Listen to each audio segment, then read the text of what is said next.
Hello, Mark. I'm Candace. My score number is 30. I'm sophomore at NCUE.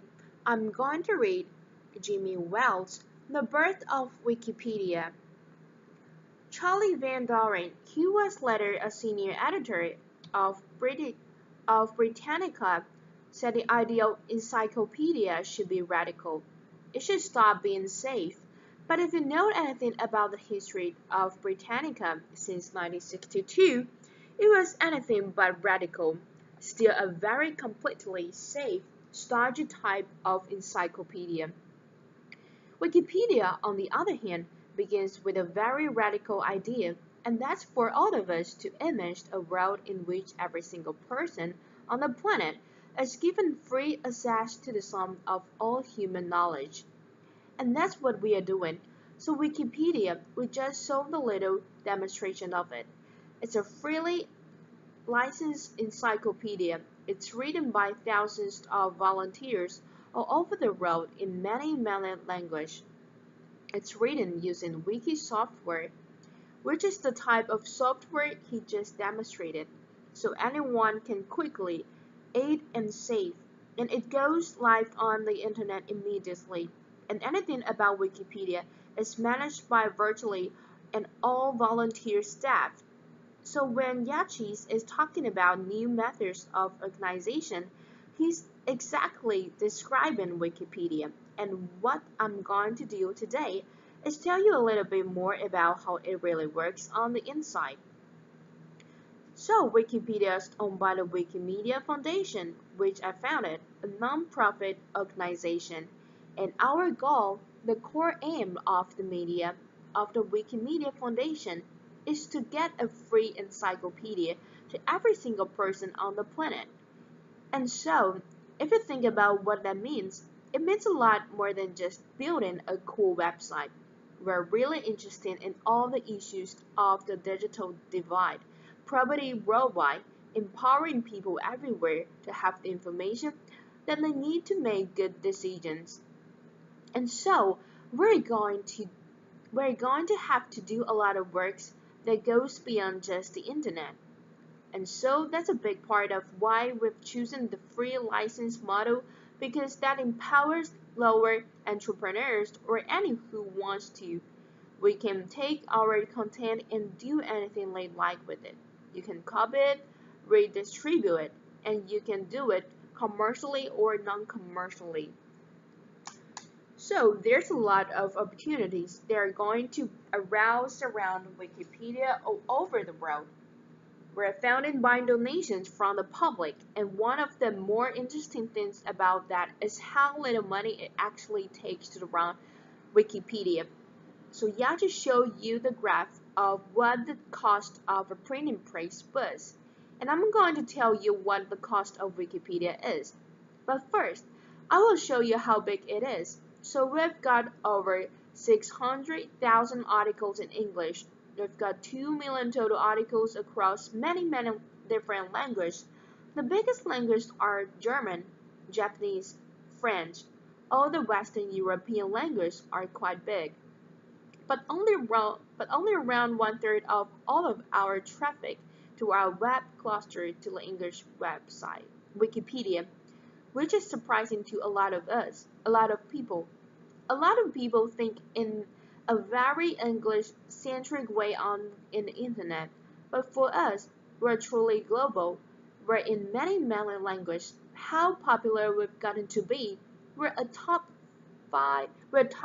We are a top 50 website, and we are more popular than the New York Times. So this is where we get to Yachi's discussion. This shows the growth of Wikipedia with a blue line there, and this is the New York Times over there. And what's interesting about this is the New York Times website is a huge, enormous corporate operation with I have no idea how many hundreds of employees.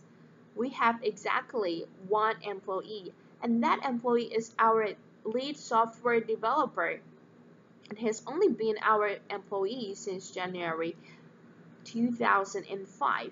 All the other growth before that. So the servers are managed by the tag right band of volunteers. All the editing is done by volunteers. And the way that we're organized is not like any traditional organization you can imagine. People are always asking, well, who's in charge of this? Or who does that?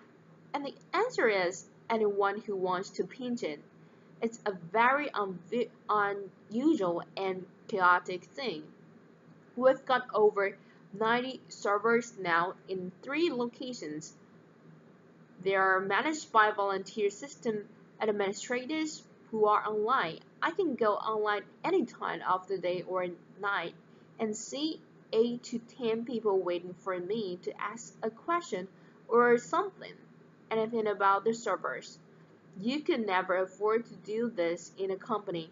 You can never afford to have a standby crew of people 24 hours a day and do what you are doing at Wikipedia. So we are doing around 1.4 billion page views monthly. So it's really gotten to be a huge thing. And everything is managed by the volunteers. And the total monthly cost for our bandwidth is about $5,000. And that's essentially our main cost. We could actually do without the employee. We hired Brand because he was working part-time for 2 years and full-time at Wikipedia. So we actually hired him so he could get a life and go to the movies sometimes. So the big question when we've got this really chaotic organization is, why isn't it all rubbish? Why is the website as good as it is? First of all, how good is it? Well, it's pretty good. It isn't perfect, but it's much better than you would expect, given our completely chaotic model. So when you saw him make a ridiculous add to the page about me, you think, oh, well, this is obviously just going to degenerate into rubbish. But when we've seen quality tests, and there haven't been enough of these yet, and I'm really encourage people to do more comparing Wikipedia to traditional things. We win hands down. So, a German magazine compared German Wikipedia, which is much smaller than English, to Soft, to Microsoft Incredible, and to broadcast multimedia, and we won across the board.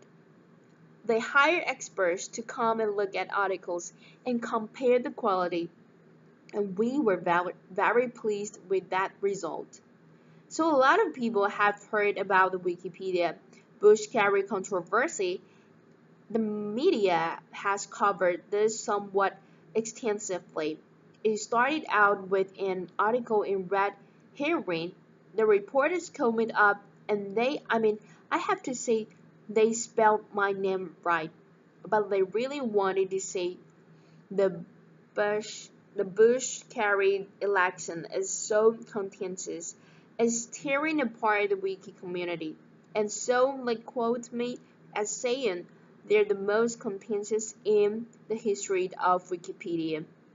What I actually said is they're not contentious at all, so it's a slight misquote. Laughter. The articles were edited quite heavily, and it is true that we did have to log the articles on a couple of occasions.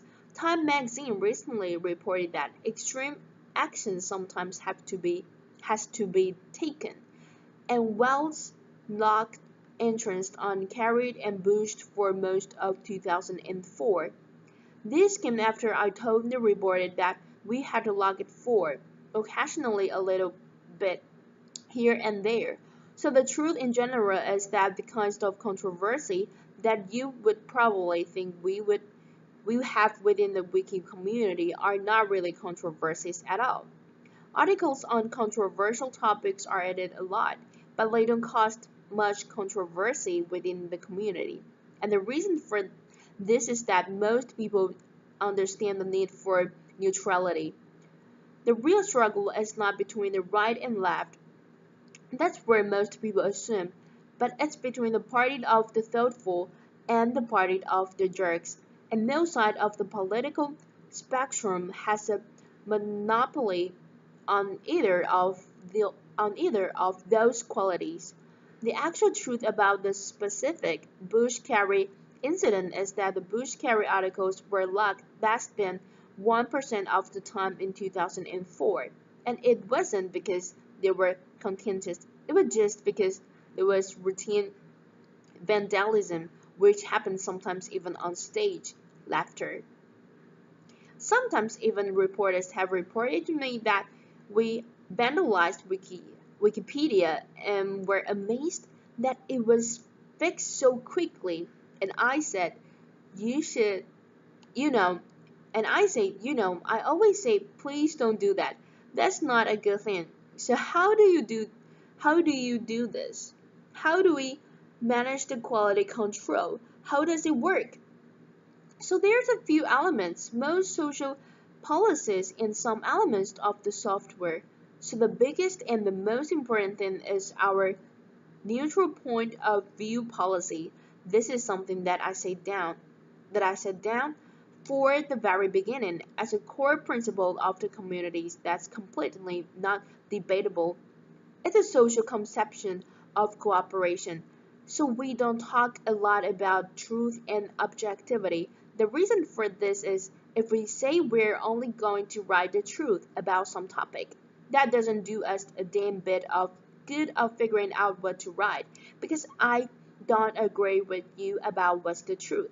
But we have this jargon term of neutrality, which has its own long history within the community, which basically says anytime there's a controversial issue, Wikipedia itself should not take a stand on the issue.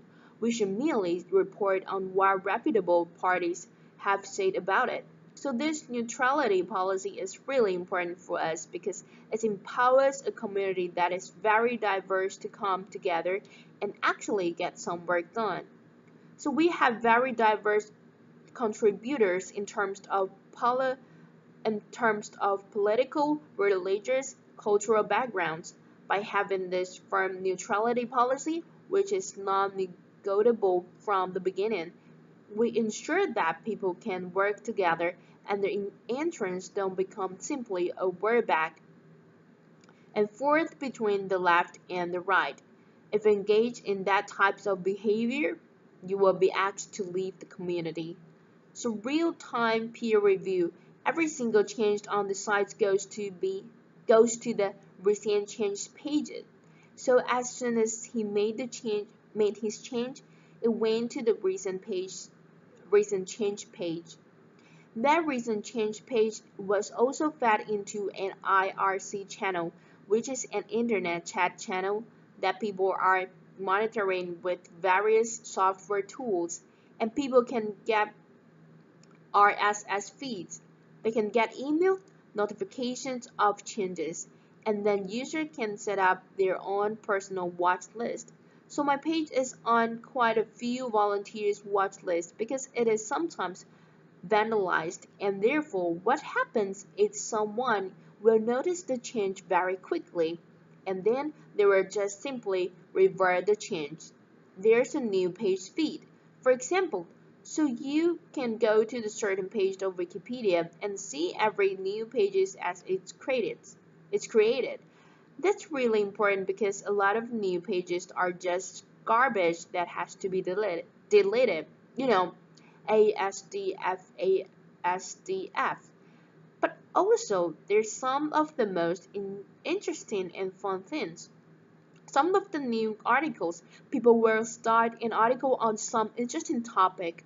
Other people will find that intriguing and jump in and help and make it much better. So we do this as by anonymous user, which is one of the most controversial and intriguing things about Wikipedia. So Chris was able to do his change. He didn't have to log in or anything. He just went on the website and made a change. But it turns out that only about 80% of all the adds to the website are done by anonymous users. And that's a really important thing to understand.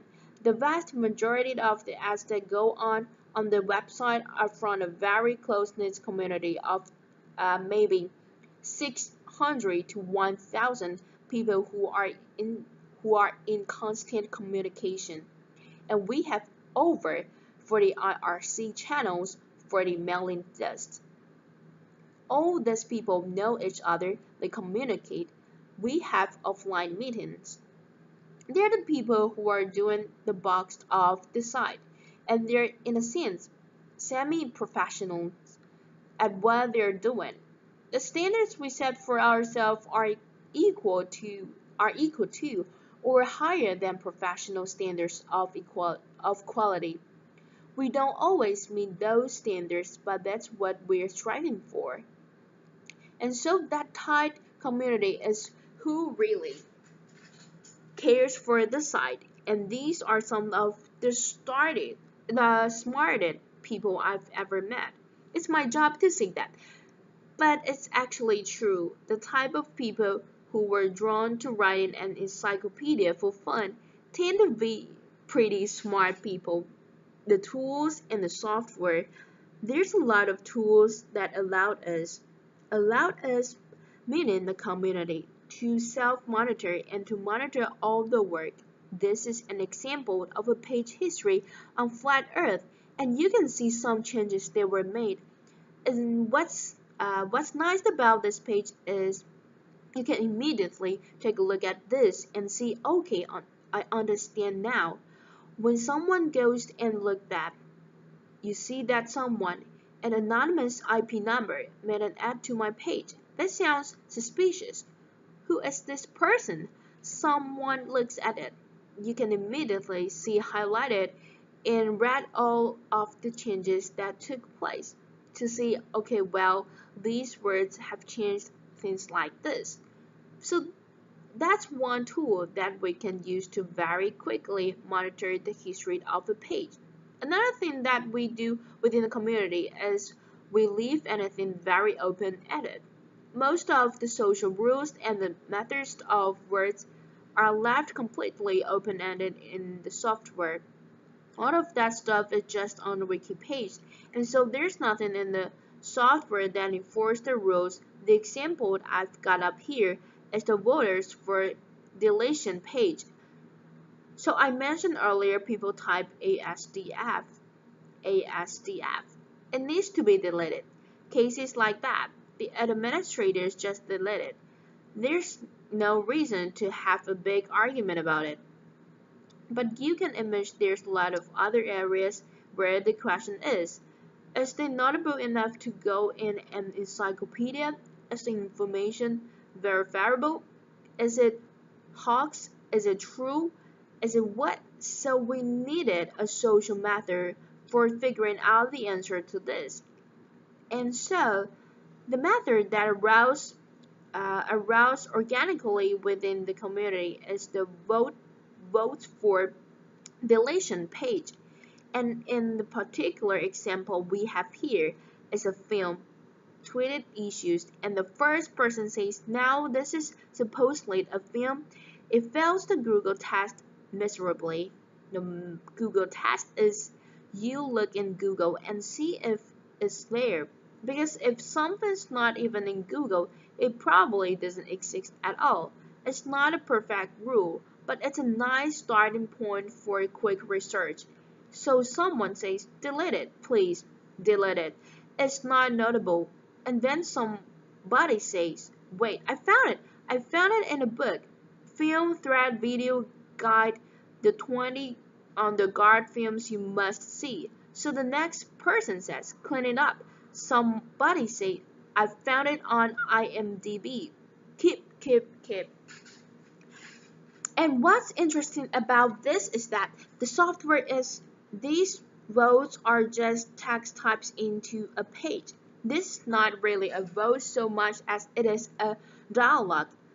Now it is true that at the end of the day, an administrator can go through here and take a look at this and say, okay, it deletes, 2 keeps, we will delete it. But in other cases, this could be 18 deletes and 2 keeps, and we would keep it. Because if those last two keep saying, wait a minute, nobody else saw this, but I found it in a book and I found a link to the page that describes it, and I'm going to clean it up tomorrow, so please don't delete it, then it would survive.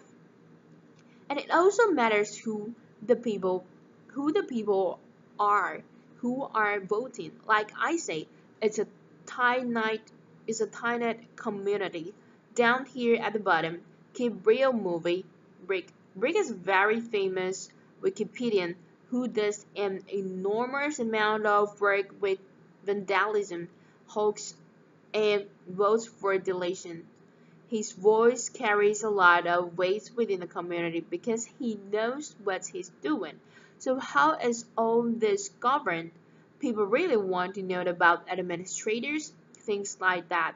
So the wiki governance model. The governance of the community is a very confusing but workable mix of senses, meaning we try not to vote on the content of articles because the majority views is not necessarily neutral. Some amount of demo, democracy out of the administrators, the these are the people who have the ability to delete pages. That doesn't mean that they have the right to delete pages. They still have to follow all the rules, but they're elected by the community. Something Sometimes people random trolls on internet like to accuse me of handpicking the administrators to bias the content of the encyclopedia. I always laugh at this because I have no idea how they're elected actually. There's a certain amount of aristocracy you got a hint of that when I mentioned. Lyric voice would carry a lot more weight than someone we don't know. I give this talk sometimes with Angela, who was just re-elected to the board from the community to the board of the foundation with more than twice the votes of the person who didn't make it. And I always embarrass her because I say, well, Angela, for example, could get away with doing absolutely anything within Wikipedia because she's so admired and so powerful. But the irony is, of course, that Angela can do this because she's the one person who would never ever break any rules of Wikipedia. And I also like to say she's the only person who actually knows all the rules of Wikipedia. So, and then there's Monacy, and there's my role on the community show, Laughter. I was describing this in Berlin once, and the next day in the newspaper, the headline said, I am the Queen of England. Laughter. And that's not exactly what I said, but laughter. The point is my role in the community. Within the few software world, there's been a long-standing tradition of the benevolent dictator model. So, if you look at most of the major free software projects, they have one single person in charge who anyone agrees is the benevolent dictator. Well, I don't like the term benevolent dictator, and I don't think that it's my job or my role in the world of ideas to be the dictator of the future of all human knowledge compelled by the role. It just isn't appropriate. But there's a need still for a certain amount of monar- monarchy, a certain amount of sometimes we have to make a decision and we don't want to get bogged down too heavily in formal decision-making process. So, as an example of how this could be important, we recently had a situation where a neo-Nazi website discovered Wikipedia, and they say, "Oh, well, this is horrible. The Jewish conspiracy of a website and we're going to get certain articles deleted that we don't like. And we see they have a voting process, so we're going to send we have 40,000 members and we're going to send them over and they're all going to vote and got these pages deleted. Well, they managed to get 18 people to show up. That's neo-Nazist math for you. I always think they got 40,000 members when we've got 18, but they managed to get 18 people to come and vote in a fairly absurd way to delete a perfectly valid article. Of course, the vote ended up being about 85 to 18. So there was no real danger to our democratic process. On the other hand, people said, but what are we going to do? I mean, this could happen. What if some groups gets really seriously organized and comes in and wants to vote? Then I say, well, fuck it. We'll just change the rule. That's my job in the community. To say we won't allow our openness and freedoms to undermine the quality of the content. And so, as long as people trust me in many rules, then there's a valid place for me. Of course, because of the free license, I do a bad job. The volunteers are more than happy to take and leave. I can tell anyone what to do. So the final point here is that to understand how Wiki works, it's important to understand that our Wiki motto is the way we work, but we're not um, fanatical web anarchists. In fact, we're very flexible about the social methodology because ultimately the passion of the community is for the quality of the work, not necessary for the process that we use to generate it. Thank you. Applause. Ben Saunders. Yeah, hi. Ben Saunders, Jimmy. You mentioned im- you mentioned impartiality being a key to Wikipedia's success. It strikes me that much of the textbooks that are used to educate our children are inherently biased. Have you found Wikipedia being used by teachers, and how do you see Wikipedia changing education? Jimmy Wells. Yeah, so a lot of teachers are beginning to use Wikipedia. There's a media storyline about Wikipedia, which I think it builds on the storyline of bloggers versus newspapers. And the storyline is there's this crazy thing, Wikipedia, but academics hate it and teachers hate it, and that turns out to be true and that turned out to not be true. The last thing I got an email from a journalist saying, why do academics hate Wikipedia? I sent it from my Harvard email address because I was recently appointed a fellow there, and I say, well, they don't all hate it. Laughter.